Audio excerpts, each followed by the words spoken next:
Bienvenidos a una edición más de Causa Justa. Hoy queremos hablar, antes que nada, de la necesidad que tiene nuestra sociedad, nuestro país, nuestra normativa penal, de figuras o de políticas más intensas en los que hace a la protección de las víctimas de todo tipo de delitos y crímenes también, por cierto, pero en especial aquellos que tienen que ver con la autonomía sexual. Es necesario que nuestro país tenga una política real, que la clase dirigencial de nuestro país les interese cuál es la situación de las víctimas de cualquier tipo de abuso o de ataque sexual.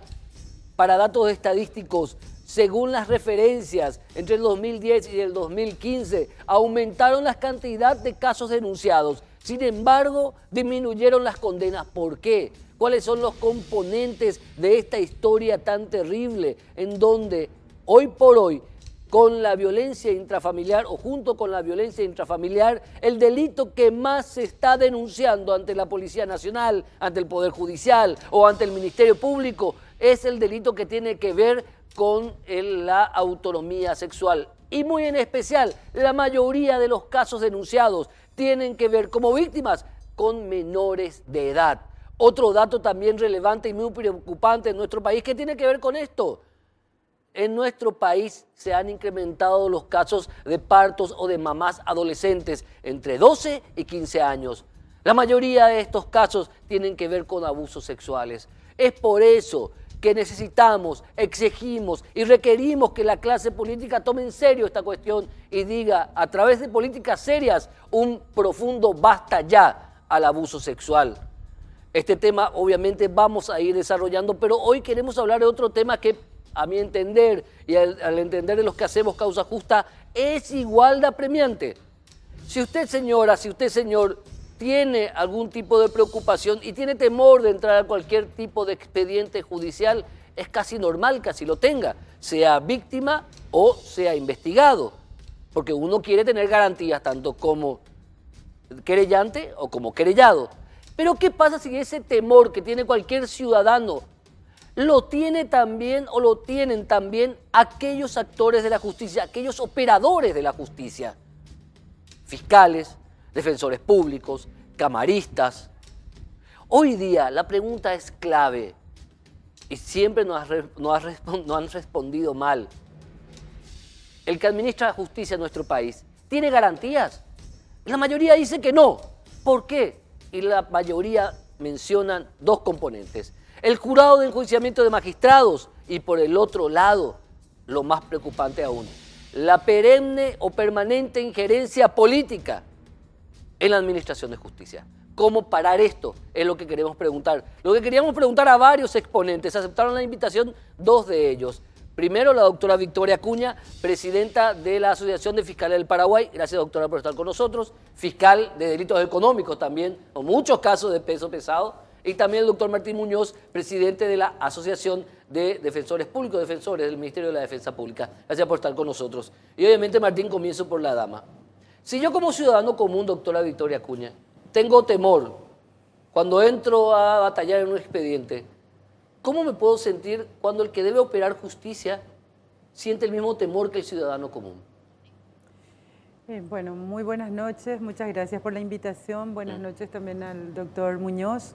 En realidad, más que temor, es una preocupación que todos los fiscales tenemos, sobre todo con las últimas resoluciones que ha tomado el jurado de enjuiciamiento de magistrados, en el sentido de que, por un lado, no desconocemos la actividad constitucional del jurado de enjuiciamiento de magistrados.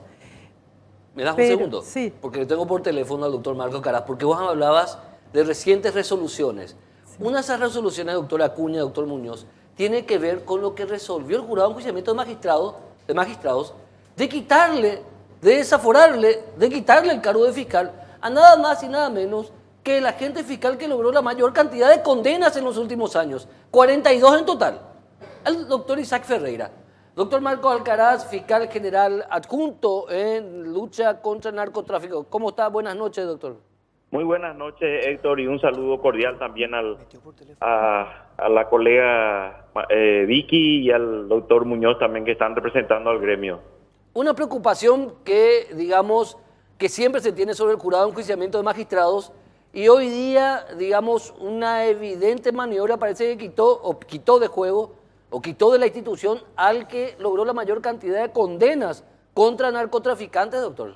¿Cómo ve eso?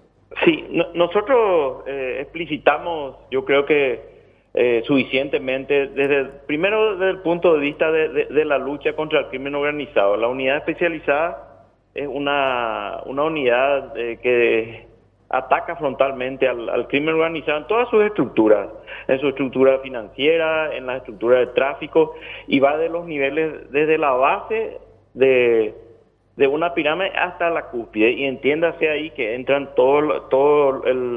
las categorías de personas que cometen infracciones penales, ¿verdad? El doctor Ferreira, así como lo señalaste, y quiero puntualizar ahí, por lo menos en el año 2015 y 2016, es el que tiene mayor número de personas condenadas, ¿verdad? Sí. En el año 2016 obtuvo la condena de 42 personas, y en el 2015 de 38. Entre los 26 fiscales que trabajan en la unidad especializada, el pico más alto en cuanto a cantidad de personas condenadas lo tienen los 2 años anteriores el doctor Ferreira.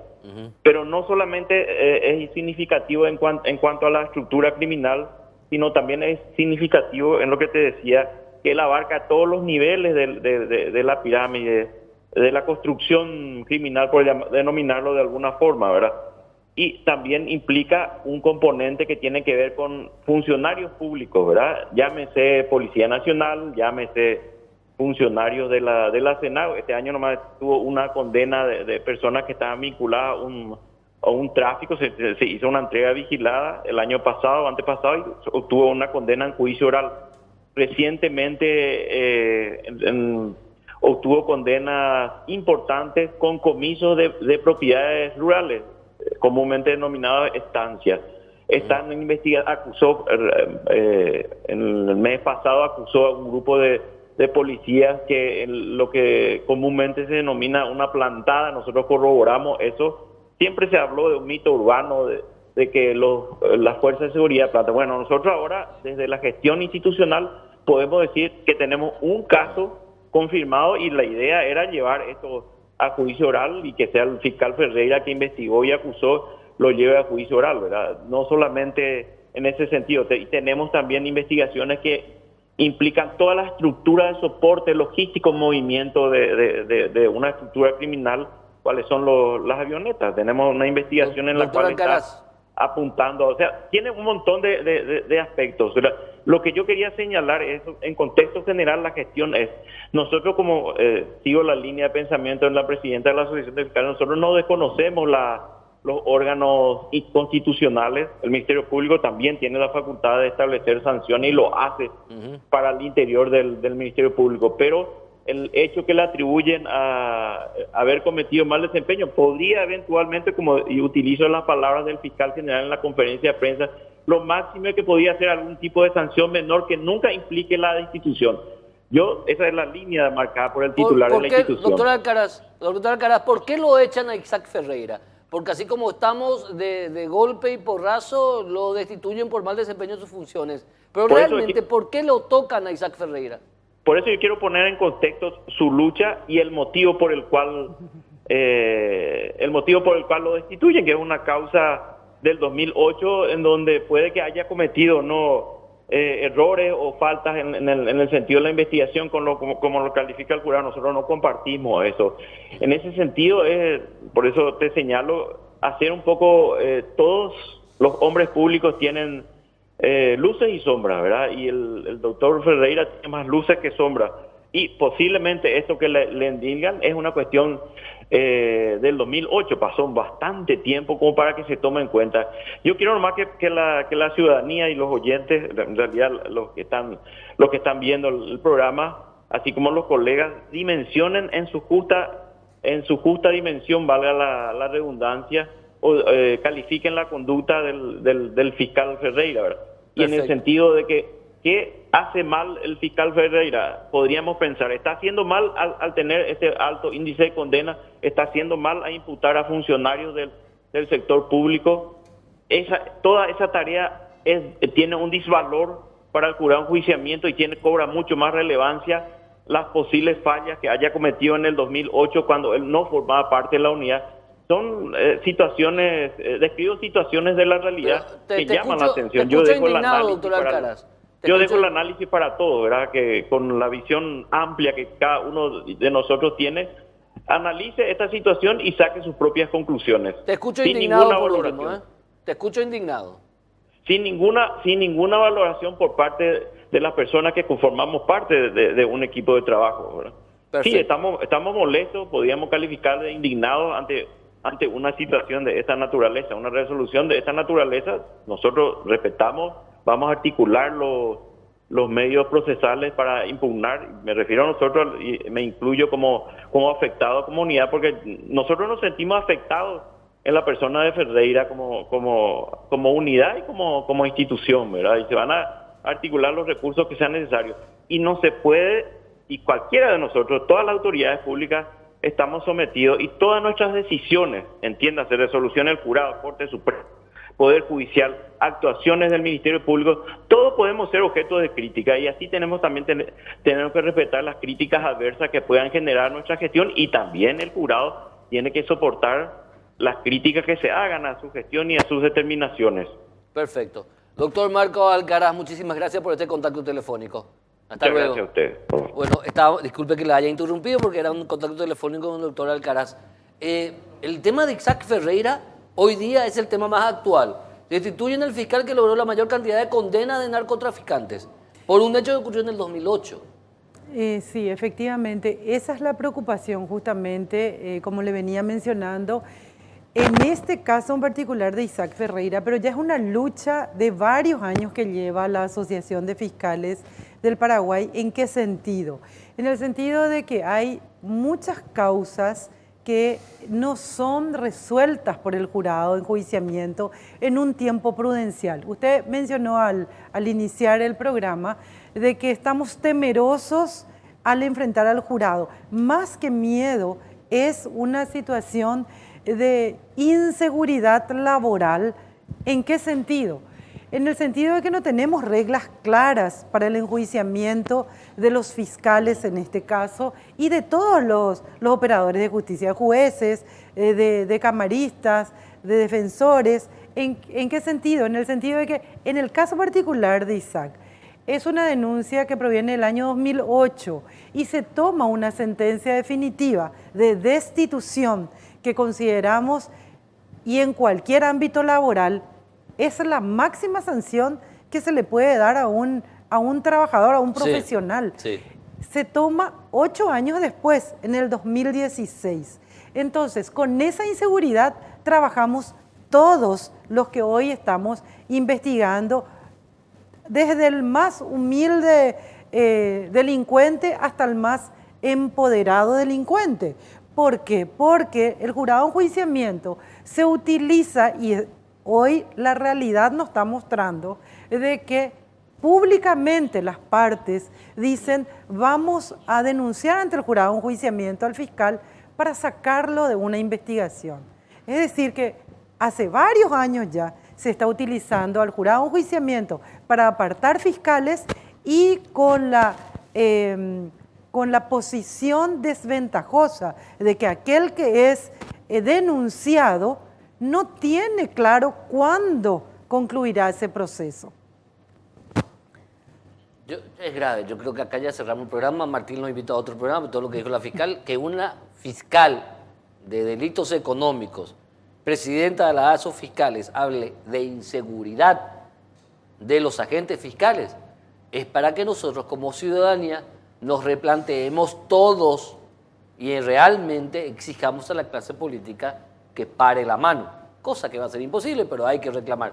A la vuelta del corte le doy también la participación al doctor Martín Muñoz. Jurado de enjuiciamiento de magistrados, ¿órgano legal constitucional o simple mecanismo de presión para intereses políticos? Seguimos contestando esta pregunta a la vuelta del corte.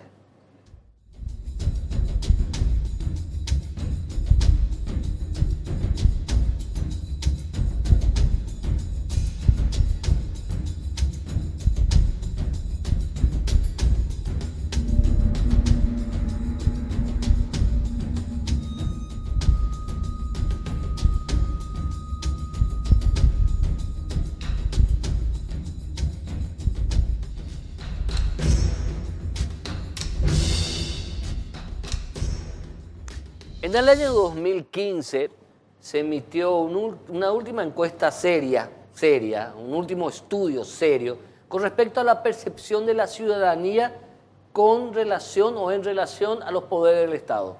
Salió primero el Poder Ejecutivo, salió segundo el Poder Legislativo, en último lugar el Poder Judicial. Solamente 2 de cada 10 personas consultadas afirmaban tener confianza en el Poder Judicial. Obviamente ese era un mazazo y una advertencia ya hace 2 años atrás contra los integrantes del estamento judicial, de todos los estamentos, pero también contra nosotros los abogados, porque cuando la ciudadanía dice que no confía en el Poder Judicial, también está diciendo que no confía en los abogados, en nosotros, quienes ejercemos esta profesión, quienes ejercen esa profesión.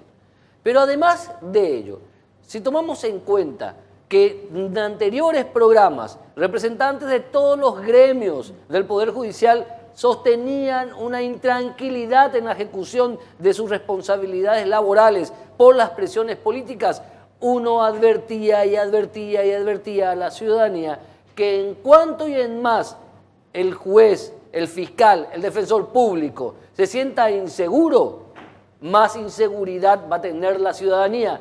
¿Por qué, señor? ¿Por qué, señora? A nosotros, como ciudadanos, nos conviene una justicia independiente, porque así únicamente vamos a tener la aplicación correcta de la ley. O si no, siempre la ley se va a aplicar de acuerdo al mejor postor o al político o al hombre más poderoso. Es por eso que nosotros seguimos exigiendo la justicia total y absolutamente independiente. El doctor Martín Muñoz, quien es presidente de la Asociación de Defensores Públicos, hace 2 años atrás firmaste junto con otros dirigentes gremiales el proyecto o la acción de inconstitucionalidad contra la ley que rige la función del jurado de enjuiciamiento de magistrados, si mal no me recuerdo, o la forma de integración.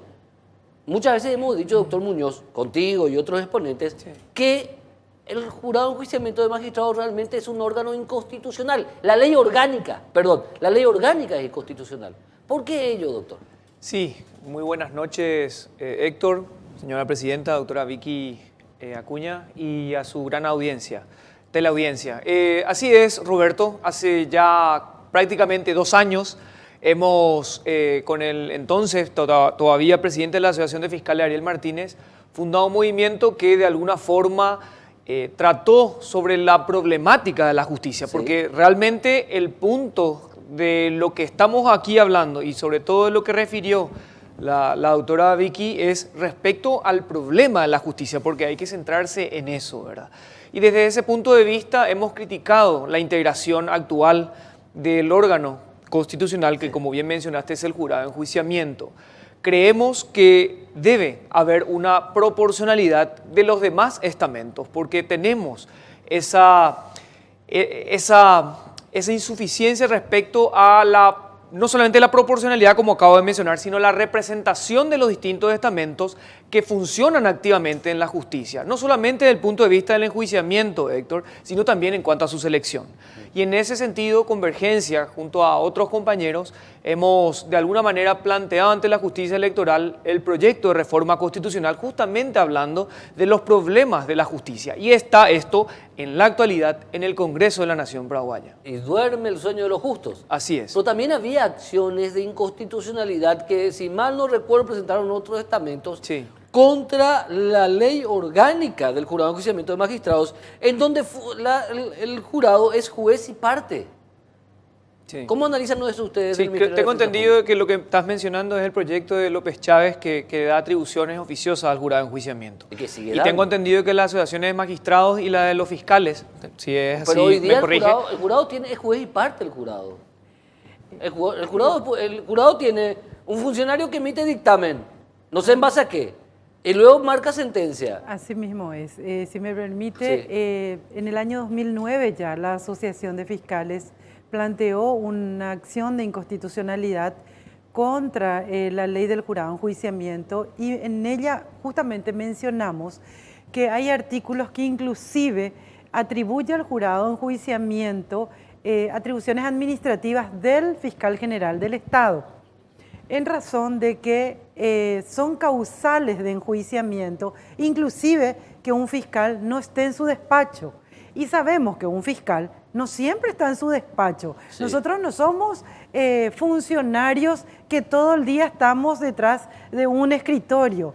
La actividad del Ministerio Público es bastante diligente en diferentes áreas y acá en la capital y más aún los colegas y compañeros que están en el interior por las distancias que tienen que trasladarse. Entonces, una de las causales de enjuiciamiento es, por ejemplo, que tenga que hacer diligencia afuera, porque lógicamente eso hace que tenga que estar fuera de su despacho, por un lado. Por otro lado, lo que habíamos atacado también es, y traigo a colación, el otro caso que también preocupa a los compañeros del Ministerio Público, es la facultad que tiene el jurado de enjuiciamiento de al iniciar el proceso de enjuiciamiento poder suspender en el ejercicio de sus funciones. Que en este caso en particular hablo de la última resolución con relación al fiscal Ángel Ramírez. ¿Verdad? Vuelvo a insistir, nosotros no desconocemos la facultad que tiene el jurado. Lo que decimos es que no tenemos reglas claras. ¿En qué sentido? En que hay denuncias de años muy anteriores que se resuelven con 5 o 6 años de posterioridad. O sea, la espada de Damocles pende eternamente. Exactamente. Imagínense que en el caso de Isaac Ferreira, él fue enjuiciado y destituido por una causa de invasión de inmueble. La invasión de inmueble tiene una pena privativa de libertad o de multa de 2 años. Sí. Sin embargo, un fiscal que es probable que haya tenido errores, que también tenemos que reconocer, somos seres humanos y podemos cometer errores, pero errores que no perjudicaron a ninguna de las partes. Sin embargo, él es destituido después de 8 años de haber tenido intervención en esa causa que para el Código Penal está prescripta como delito, está prescripto el hecho como delito. Sin embargo, para un enjuiciamiento administrativo del fiscal, todavía está vigente para su destitución. Sí. Entonces, lo que vos me estás diciendo, yo puedo suponer entonces que Isaac Ferreira, estamos hablando de todo en general, pero el tema de Isaac Ferreira es el ejemplo de este caso. Isaac Ferreira, que ahora está en narcotráfico, ¿puedo decir que pisó algún callo? ¿El callo de quién pisó Isaac Ferreira, doctora Victoria Acuña? No sabríamos decir de quién. Definitivamente estamos hablando de uno de los mejores fiscales de una unidad muy sensible como es la lucha contra el narcotráfico. ¿Se hablaba de Chicharro? Bueno, él tuvo intervención. ¿Qué intervenciones tuvo Isaac Ferreira con el caso del diputado suplente Chicharro González? Sánchez, creo que Sánchez, perdón, sí. Sánchez. Bueno, el titular que lleva la investigación contra la familia Sánchez, porque creo que es más de un componente de esa familia que está vinculado a un proceso de narcotráfico, lleva al doctor Marcelo Pecci, que también es otra preocupación en razón de que también él tiene denuncias en el jurado y lo que no queremos es venirlo a lamentar. ¿Creen que va a pasar lo mismo con que sea Pecci? El siguiente? Y tenemos esa preocupación, eso es, tenemos que decirlo. Cuando me decís tener preocupación, ¿vos crees, ustedes como gremio creen que así como a Isaac Ferreira se le pasó la factura por tocar a Chicharó, diputado suplente, famoso, que ahora parece que otra vez está en la disidencia, no sé dónde está ahora, también le puede pasar a Pecci? Sí, mencionamos esto, ¿por qué? Porque el doctor Marcelo Pecci es el que lleva la causa. Sí. Isaac Ferreira coadyuvó solamente cuando se hizo un allanamiento y se le capturó a uno de los integrantes de la familia Sánchez. Sí. Y surge esta destitución, que vuelvo a insistir, no tenemos una prueba concreta de que sea como consecuencia de ello, pero estamos hablando de uno de los mejores fiscales de la unidad, vuelvo a repetir, muy sensible como es la de lucha contra el narcotráfico, sin que tenga, estamos hablando de puras virtudes, tuvo más de 30 sentencias condenatorias en 2015. En 2016 también, en lo que va del año, ya tiene más de 5 condenas a narcotraficantes. Y sin embargo, por una causa de hace 8 años atrás, lo destituyen. Y insisto, en cualquier medio laboral, la destitución es la sanción más fuerte que se puede dar. Y en este caso, el colega lógicamente queda fuera de la institución y todo lo que implica quedar fuera de la institución. Estamos hablando de familia. Él tiene el padre en terapia intensiva hace 2 meses. Tiene una familia, tiene hijos. Imagínense lo que significa para un colega como él y para cualquier persona perder el trabajo por un error. Me gustaría... Por trabajar bien, vos sí, mencionás... Héctor, me gustaría mencionar sí. también, porque quienes desarrollamos la litigación penal en juicios orales y en los demás ámbitos de la justicia acá en Asunción, conocemos el desempeño del doctor Isaac Ferreira. Y en ese sentido fue unánime entre los defensores penales de Asunción, porque vos sabés muy bien que los defensores públicos, cuando intervenimos en causas de drogas, normalmente se tratan o de mulas, de personas que están en una situación de absoluta vulnerabilidad y el último bastión el último eslabón de las personas más débiles. Sí. Y en ese sentido quiero destacar no solamente el trato respetuoso e idóneo que ha desempeñado el señor fiscal Ferreira, sino también que tuvo una vara muy particular y justa, que era duro con los quienes tenía que ser duro y justo o equitativo con los débiles. Si bien está el tema de Isaac Ferreira, entonces, en ese sentido, mis colegas defensores públicos sí, en ese sentido Muñoz, se sintieron afectados. A mí me preocupa lo siguiente, el tema de Isaac Ferreira, perfecto, es el caso ejemplo hoy día, el caso testimonio, el caso testigo que se le dice. Pero hay demasiados Isaac Ferreira hoy que tienen la espada de Damocles encima en el jurado de enjuiciamiento de magistrados. Hoy día, el jurado de enjuiciamiento de magistrados ¿tiene o no el cumplimiento de sus obligaciones? ¿O está siendo el centro de presión para los jueces, fiscales y defensores de este país? Me contestás a la vuelta del corte. Seguimos con este tema a la vuelta del corte.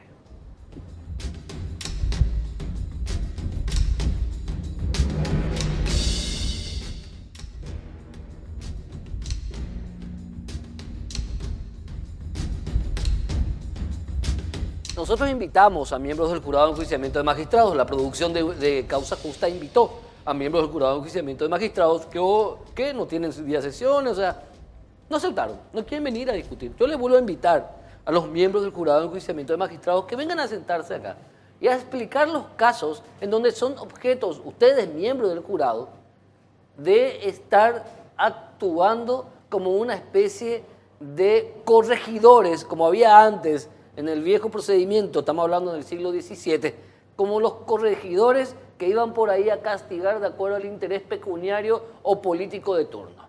Te hice la pregunta directa, Martín Muñoz. Sí. ¿Qué es el Jurado de Enjuiciamiento de Magistrados hoy día? Bueno, hoy en día, como ya lo manifestamos hace 2 años, cuando como Convergencia habíamos venido, en representación de Convergencia, habíamos planteado la reforma constitucional respecto al capítulo de la justicia, habíamos mencionado que de alguna manera era el garrote de los poderosos. Y en ese sentido... No es el garrote contra los poderosos, es el garrote que usan los poderosos. Así es. Y desde ese punto de vista, no podemos nosotros como operadores de justicia deslindarnos de esa enorme responsabilidad, porque finalmente, como ya adelanté en el primer bloque, Héctor, acá en presencia de la señora fiscal, la justicia es un problema que nos atañe a todos. Sí. Entonces, desde ese punto de vista, considero oportuno y sobre todo bajo el mandato de los defensores públicos, de alguna manera plantear ante la opinión pública y la comunidad judicial la solidaridad de la Asociación de Defensores Públicos con la asociación y la hermana Asociación de Agentes Fiscales del Paraguay, Héctor, respecto a esta situación que realmente, más que preocuparnos, nos está manteniendo ocupados en este sentido. Doctora Victoria Acuña, ¿pagó caro Isaac Ferreira a investigar a cierta gente? ¿Pagan caro ciertos fiscales de investigar a ciertos poderosos? En realidad, como está gestada. En general, digo, ya, aparte del caso de Isaac Ferreira, Claro, en general. justamente iba a hablar de la ley. Pasa que la ley justamente, y como le dije, que ya habíamos atacado inconstitucionalidad, le da justamente a los miembros del jurado la posibilidad de tomar este tipo de decisiones. No queremos tampoco que se tome esto como un corporativismo, como muchas veces nos critican. Ustedes no quieren que sean investigados, no quieren que se le controle. Nosotros, los miembros del Ministerio Público, tenemos un control jurisdiccional y también del jurado de enjuiciamiento. Nosotros somos una parte del proceso. En los procesos penales, el juez de garantía está controlando constantemente nuestro actuar y hay muchas actividades que necesitamos justamente una autorización judicial para realizar las diligencias. Pero lo que consideramos que el jurado de enjuiciamiento en todos estos años ha hecho es no ser diligente en la resolución de las denuncias y eso torna perjudicial para todo el sistema. Acá, hoy, como usted dice, estamos hablando de Isaac, estamos hablando de Ángel Ramírez, pero hay dentro del Ministerio Público, el 80% de los fiscales están denunciados ante el jurado de enjuiciamiento. Y lógicamente que una decisión como esta atenta contra la estabilidad de los funcionarios. Dame un paréntesis. El 80% de todos los fiscales del país están denunciados ante el jurado de enjuiciamiento de magistrados. Así mismo es. O sea, el 80% metió la pata. No creo que tan alto porcentaje haya metido la pata. Pasa que, vuelvo a insistir, pasa que en muchos casos se hace la denuncia para apartar fiscales. En toda la República ocurre eso. Hay una denuncia, entonces hay una enemistad. Y se la aparta al fiscal. Y se la aparta al fiscal. Esa es una de las estrategias que utilizan los abogados y en la medida en que no se resuelvan las denuncias en el jurado de enjuiciamiento, lógicamente tenemos mayor cantidad de colegas que están con esa preocupación o con la posibilidad de que sea el siguiente Isaac o el siguiente Ángel Ramírez. No me vengan a hablar de Sí. justicia independiente nunca más entonces, doctor Muñoz. Una locura. Así el es, 80% de los agentes fiscales denunciados ante el jurado de enjuiciamiento de magistrados. Sí, y tomando nota de lo que dice Vicky en esta noche, me gustaría decirte a vos y a tu gran teleaudiencia, mi querido Héctor, que cuando vinieron por los negros, como yo no era negro, yo no hice nada. Luego vinieron por los judíos, como yo no era religioso, tampoco hice nada. Luego vinieron por los orientales, y como yo no era oriental, tampoco dije nada. Luego vinieron por mí y ya era muy tarde. Entonces creo que tomando nota desde este punto de vista, nosotros los defensores públicos no podemos mantenernos indiferentes ante esta situación que obviamente preocupa, Héctor, y que debería preocuparte a vos también.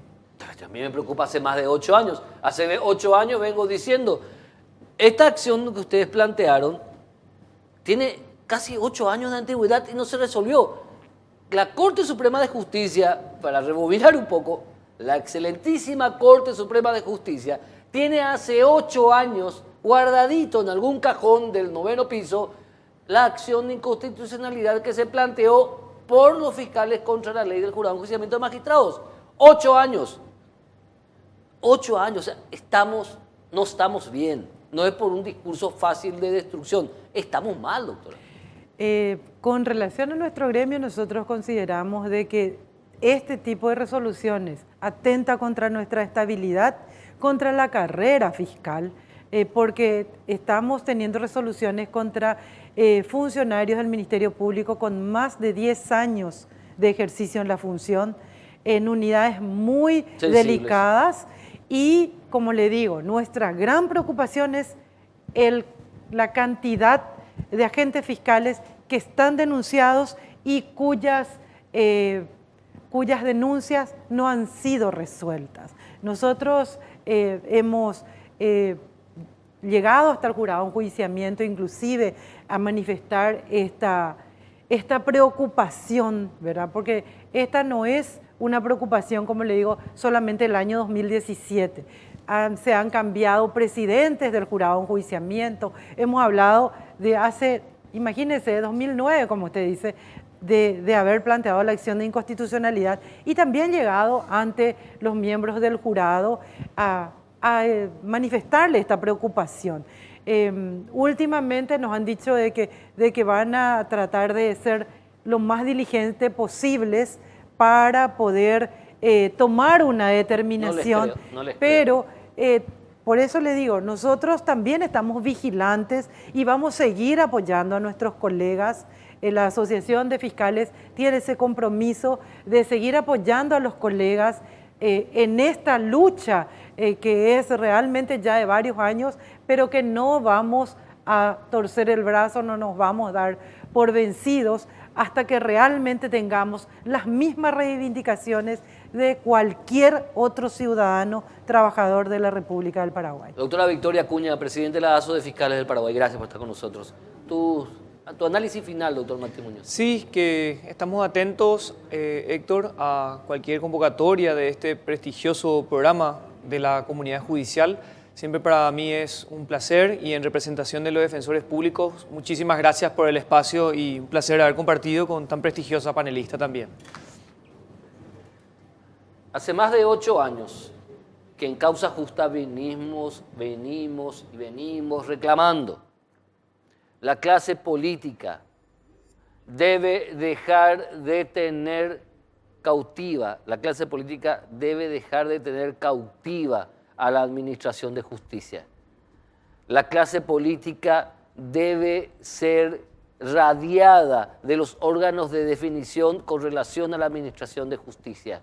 No podemos seguir teniendo un estado de justicia en donde el 80% de los agentes del Ministerio Público... ¿Cuántos agentes fiscales hay, doctoras, en el país? 320. 320 agentes fiscales. 370, perdón. 370. 370 agentes fiscales. Más del 80%, más de 300. Más de 300 agentes fiscales. ¿Cuántos defensores públicos están del jurado? ¿Hay datos? Actualmente la defensora general es la que está. La que está suspendida en su función ahora es la que está procesada. Pero bueno, estamos hablando que más de... Imagínense usted en un país un poco más o menos serio, que el hecho de que 300 fiscales, de 370, el funcionario o la funcionaria judicial, que tiene la potestad sobre los bienes y la hacienda, de investigarte, de pedir tu procesamiento, de pedir tu absolución, de pedir la incautación de tus bienes, de pedir que te vayas preso, de pedir que salgas en libertad. Ese funcionario, 300 de ellos en nuestro país, hoy están siendo sometidos ante el jurado de enjuiciamiento de magistrados. Si eso no es una verdadera tragedia, yo ya no sé lo que es, o yo estoy equivocado y me tengo que ir de este país. Les vuelvo a decir la cifra, 300 de 370 agentes fiscales hoy día están ante el jurado de enjuiciamiento de magistrados. Dígame usted, señor, dígame usted, señora, ¿este agente fiscal me puede dar garantías a mí cuando ese mismo agente fiscal no tiene ninguna garantía? Necesitamos independencia, en serio. No nos vamos a seguir reclamando desde Causa Justa, por eso me tomo el atrevimiento, gracias doctora Victoria, gracias doctor Muñoz, no como un atril de estar señalando a nadie, pero necesitamos una justicia independiente en serio. Necesitamos mujeres y hombres que puedan hacer sus trabajos tranquilos. Como ciudadanía debemos de mirar este problema. Les vuelvo a decir, señor, señora, 300 de los 370 fiscales que en el país trabajan, que tienen la potestad de pedir de pedir un allanamiento en tu casa, de pedir tu detención, de imputarte, de acusarte, de llevarte a juicio oral y público. 300 de esas 370 personas hoy día no tienen ninguna garantía de trabajo. Vuelvo a insistir, usted señora, usted señor, ¿se encuentra tranquilo o tranquila después de escuchar esta verdad? No estoy mintiendo. Cuando hoy deje de ver el programa y se recueste, mañana vaya a tribunales o vaya a cualquier lado a hacer sus labores, usted señor, usted señora, ¿seguirá estando tranquilo? ¿Seguirá estando tranquila? Contésteme eso en el próximo programa. Que tengan una muy buena noche. Ñacelina Blanco, como siempre, el catering de Ñacelina, como siempre, acompañándonos a nosotros en los días que hacemos Causa Justa. El encuentro pactado para el próximo domingo. Buenas noches.